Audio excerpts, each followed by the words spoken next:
Irmãos e irmãs, me dirijo a cada um de vocês sob o título apresentado pela primeira leitura para falar dessa liturgia da solenidade da Ascensão. Me dirijo a vocês todos como Teófilos, onde a compressão da palavra Teófilos, Theos, Deus, Filos, amigos, amigos de Deus, irmãos e irmãs na fé. A primeira leitura mostra o caminho de Cristo, a promessa do Pai realizada, a restauração de Israel, mas não só agora, a universalidade sob o título grego Catholikos, qual mantemos a nossa identidade sob o título de católicos, a nossa fé, uma fé tão alta, uma fé conquistada na cruz, uma fé tão alta quanto encarnada na nossa vida, que nos garante a certeza de não ser uma fé alienada. Por isso é necessário olhar a segunda leitura em Efésios, e aí entendemos que daquilo que possuímos de Cristo, entendemos um espírito de sabedoria, é o Espírito Santo, a força do Espírito Santo que age e que move a igreja, independente das nossas fragilidades. A força manifestada de Cristo, que é acima e tem a sua autoridade sobre nós, nos dá e garante a certeza da verdade, nos garante a certeza de uma igreja que ela é convocada a uma missão.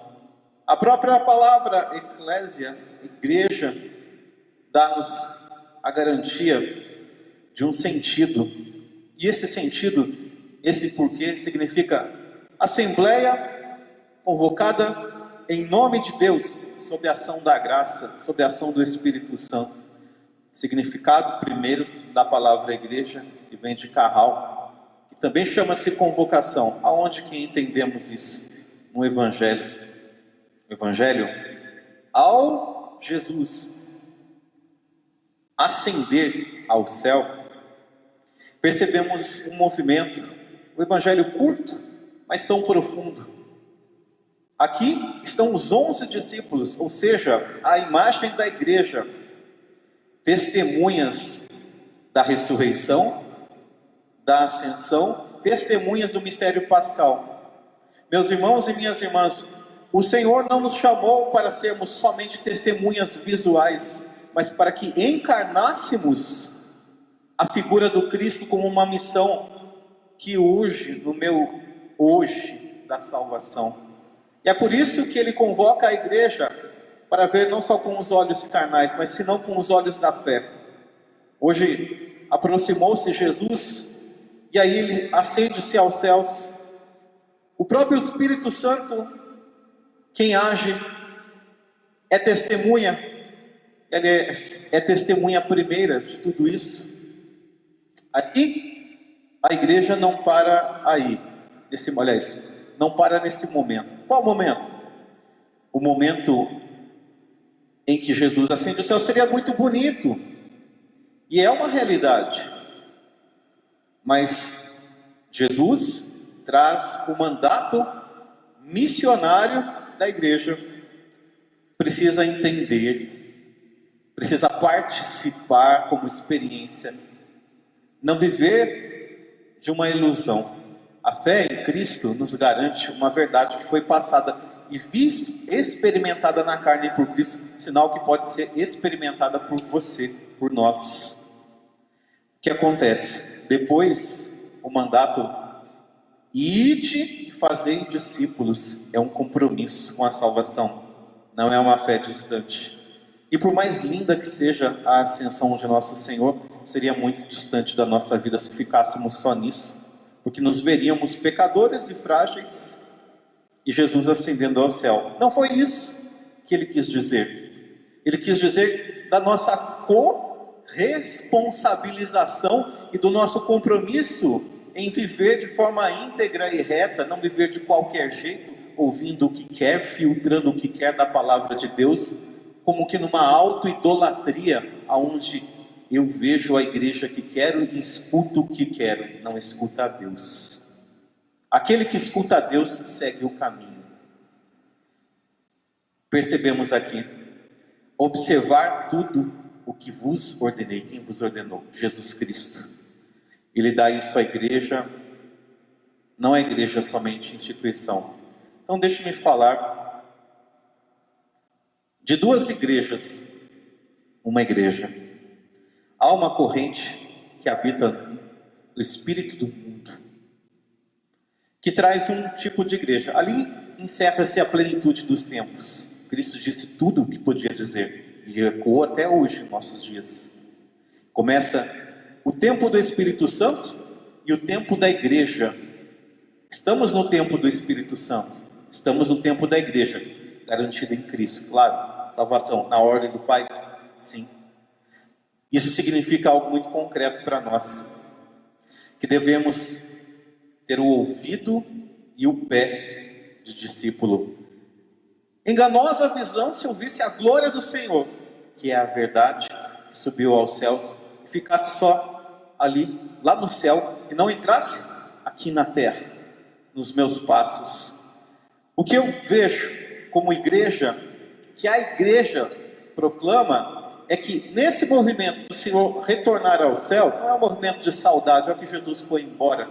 Ele nunca foi embora totalmente, porque ele permaneceu nos sacramentos, permaneceu na Eucaristia e garante o Espírito Santo.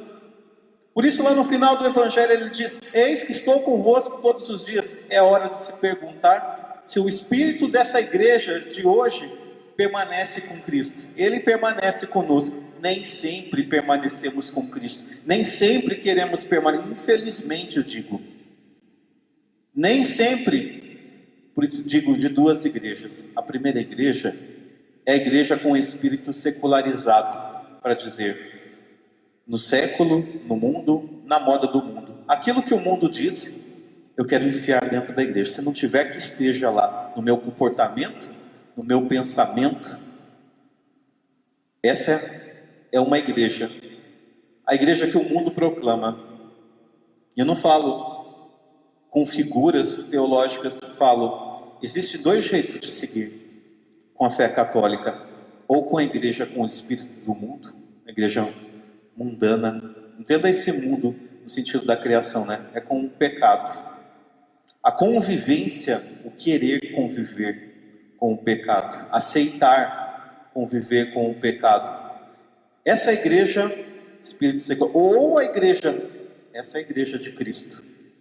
Quando Cristo vai aos céus, se ascende aos céus, o que eu percebo como igreja, a palavra da igreja assim, essa igreja, existe um movimento de ida, tanto que Deus veio a nós, nos salvou e retorna, para nos mostrar que não basta ficarmos naquilo, acomodados nos nossos modos de pensar, de como é a igreja, como são as pessoas, como eu sei. Eu preciso adquirir o espírito da sabedoria, que só vai ser concedido à medida da integridade do meu testemunho sincero. O que significa isso? Se a primeira igreja é do espírito desse mundo, uma igreja mundana, secularizada, que tem relativismo, né? Relativiza, e já me explico melhor. A segunda igreja é dos teófilos, como apresenta a primeira leitura, os amigos de Deus. Quem são os amigos de Deus de verdade? Aqueles que dão a vida pelos seus irmãos. Esses são os verdadeiros amigos. Não aqueles que negociam com o Senhor, mesmo a graça. Qual é a igreja mundana? É a igreja que não se compromete nem com a família, nem com a comunidade, vive de um preceito. Não há nada de errado com um preceito. Mas o preceito, sem a vida do testemunho, ele é mero hábito, não transforma a vida. Essa é a igreja do mundo. A igreja dos teófilos entende o preceito como um coroamento de uma coisa que eu estou buscando viver e busco a coerência do testemunho. A igreja do espírito secularizado pensa o que quer. Eu faço a minha igreja um supermercado. essas partes da fé me interessam. Essas partes aqui não me interessam. A igreja do espírito do mundo, no tempo da igreja dos teófilos, a igreja do pecado, relativista, lasciva e relaxada, entra para o espírito do mundo e tudo pode. No final das contas, é uma igreja estética, cheia de maquiagens, mas que por dentro sepulcro caiado. Não é julgamento, uma constatação. Tenho duas escolhas. Qual é a minha escolha, igreja do Senhor? Ser uma igreja que caminha na dualidade do testemunho e que se acostuma. Tenho que me perguntar a Deus, vou à igreja para ouvir aquilo que quero ou aquilo que preciso? E às vezes, e quando ouço aquilo que me provoca, que toca na minha ferida, mudo de canal, procuro uma igreja que fala aquilo que me agrade, ou busco como um pai ou como uma mãe que educa seu filho, muitas vezes com o coração cheio de partido, assim, mas precisa dizer aquele não, que vai doer, que a criança vai chorar ou o adolescente vai chorar. Assim a mãe igreja não pode ser omissa nem indiferente aos desvalores do espírito de uma igreja, de uma caminhada de uma igreja mundana, e ela está dentro de nós. É a postura. A igreja santa, sim, mas a minha postura é que vem ser convocada. A igreja secularizada relativiza, o Papa, e aí eu gosto disso no Papa, eu não gosto. Pode ser qualquer espírito, menos o espírito católico. A igreja dos teófilos, dos amigos de Deus, crê que para além até mesmo, mas que na pessoa do Papa, na instituição sagrada, na missa, existe o Espírito Santo que nos move para além dos nossos méritos, mas que traz um pedido: vem e segue-me, mas segue-me também através do caminho da cruz. A igreja mundana e relativista, secularizada, ou seja, a igreja lasciva, sabe o que ela faz? Ela quer pular o caminho da cruz. Um catolicismo que pula o caminho da cruz pode ser qualquer coisa, menos a igreja de Jesus Cristo. Um catolicismo que vê no meio da sua família, que observa o pecado e não faz nada, pode ser qualquer coisa, menos a igreja dos teófilos, que se omite, que foge da verdade simplesmente para não incomodar. Seria como Jesus com o jovem rico que pediu para seguir e dar tudo. O jovem rico, rico de si mesmo, da sua autoidolatria, do espírito do mundo, voltou para casa. Pelo menos esse, ele cumpriu alguma palavra, né? Que o seu sim seja sim, seu não seja não. Melhor não ter ido do que ter ido e viver uma vida falsa. O Espírito Santo convoca a igreja dos teófilos a uma mudança. Precisamos todos acreditar, ter esperança, crer na misericórdia. Precisamos, mas precisamos levar um chacoalhão de nós mesmos. Quando estamos como igreja observando só o que as pessoas não fazem, analisando todo mundo, temos que pensar: quem sou eu? Será que somos tão bons assim para nos colocarmos em postura de julgamento, ou precisamos mais nos conhecer, pedir perdão? Qual igreja é aquela que vem à missa, pede perdão a Deus, mas não consegue pedir perdão para o seu irmão, a sua irmã, ou na sua vida a pessoa que magoou? Não é a igreja de Cristo. Qual é a igreja que no seu casamento aceita os desvalores da vida cristã e consegue conviver e comungar do corpo do Senhor? Abusa da misericórdia do Senhor. Essa não é a igreja católica. A igreja católica, ela acolhe sim o pecador e quer que ele volte e tenha vida. Mas da parte daquele que recebe o perdão, onde está o compromisso de vida? O compromisso com Deus. Uma igreja estética, superficial, entenda, uma visão de igreja, é aquela que é como uma igreja profissional, que cumpre tudo o que diz a fé. Lá no mundo do escondido, seja no pensamento lá longe, faz tudo o contrário, e que ninguém veja. Essa não é a igreja de Cristo. Venho para uma igreja light, venho para uma igreja dos prazeres e da glória, mas quando chegar a hora da provação mesmo, deixo tudo para o lado. Amanhã eu peço perdão lá na confissão. Essa não é a igreja de Cristo. Aqui não consegue ser a salvação. Deus quer dar a salvação e o seu perdão é infinito, mas Ele não consegue agir no coração que não está na verdade dele, na sinceridade, porque Ele respeita a liberdade.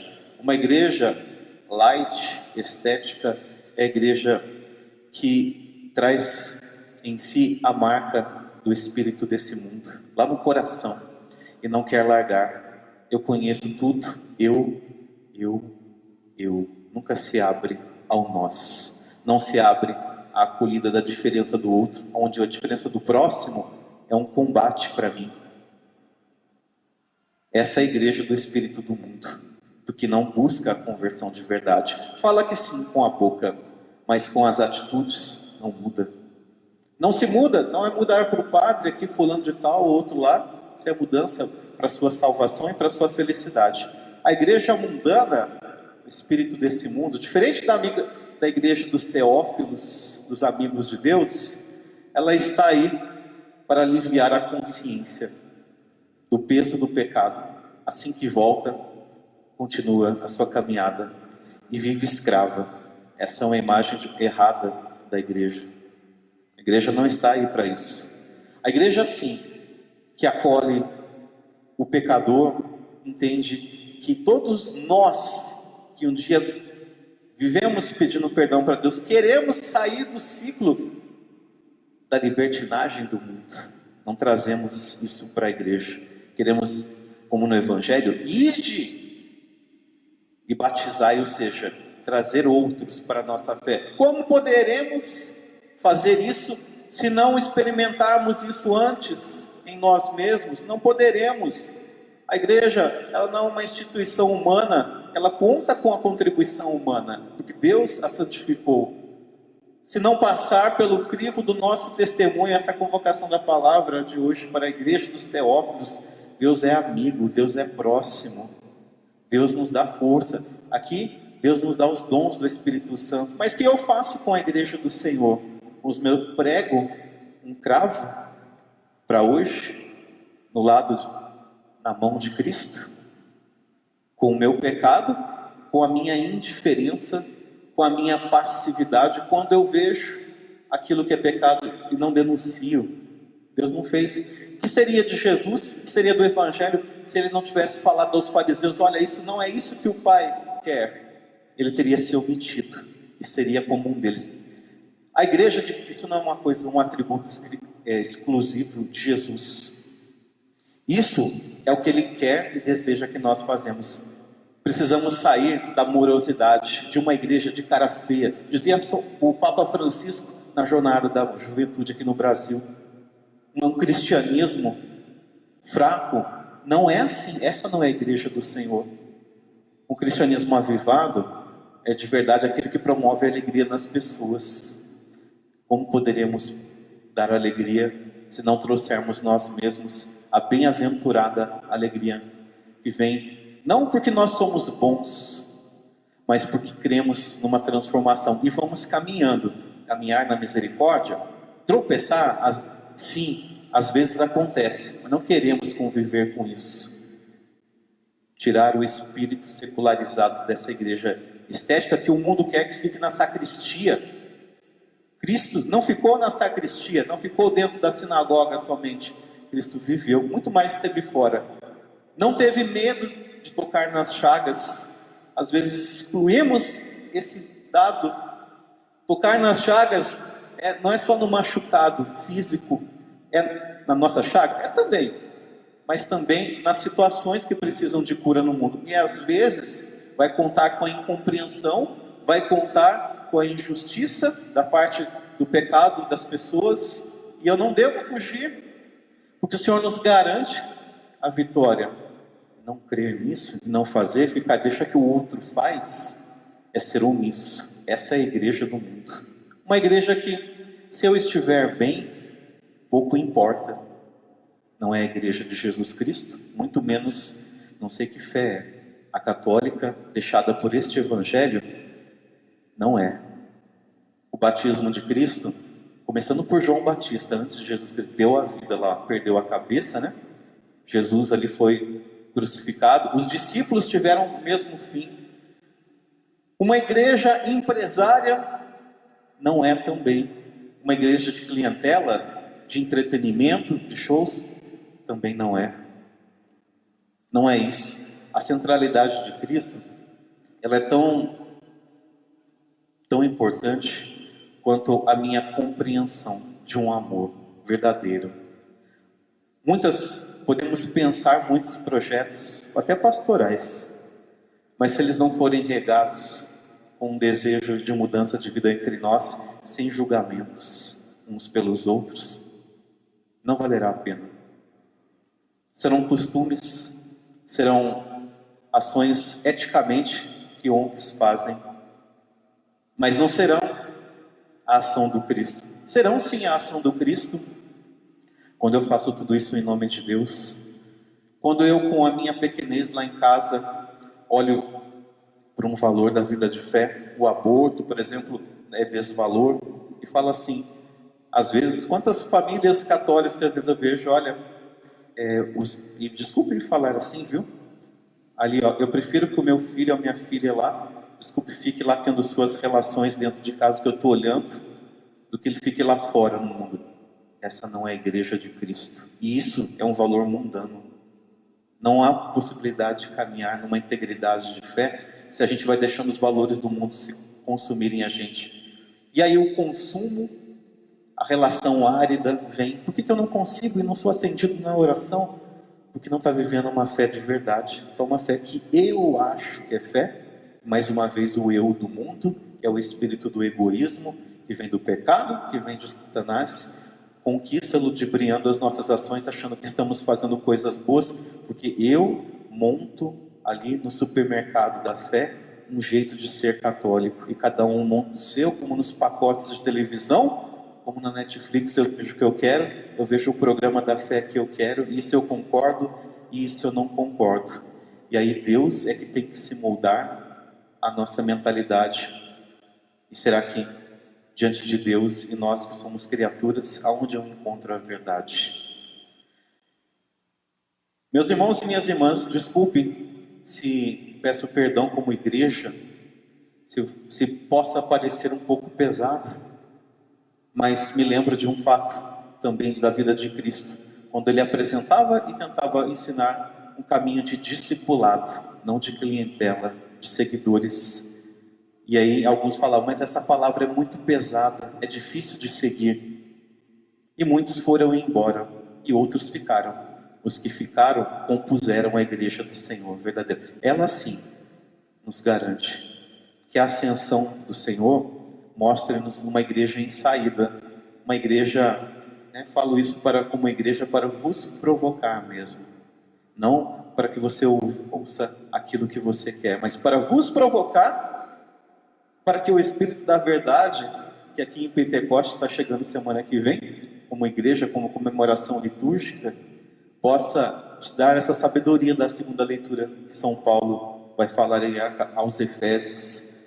E aí, gente, é muito bonito falar dos dons de Deus, e eu também gosto, mas tem horas na vida da gente que a gente tem que perceber que eles são tão importantes quanto é importante eu mexer nas chagas da minha vida e na minha passividade e no meu jeito, às vezes, até dúbio de caminhar, para que a gente seja uma outra igreja, deixar esse período da pandemia ser fecundo na sua vida, ficar só de entretenimento não, porque o mundo te consome nos valores, vai batendo, batendo, batendo, batendo, vai lhe consumindo,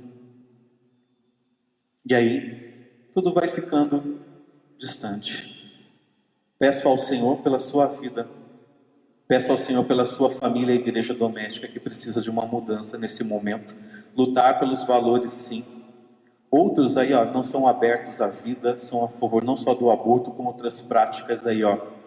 Que a tua família, mesmo que ela não seja toda católica, seja só você, não deixe de viver e não deixe de anunciar. Você pode ser aquela única vela no meio de uma escuridão que está ali, para acender para Jesus. Não pense que isso não vai ter um efeito na vida das pessoas, mesmo que não seja imediato. Não façamos o caminho de uma igreja imediatista. Quero fazer as coisas a hora que eu quero, que Deus aconteça e salve a hora que eu quero.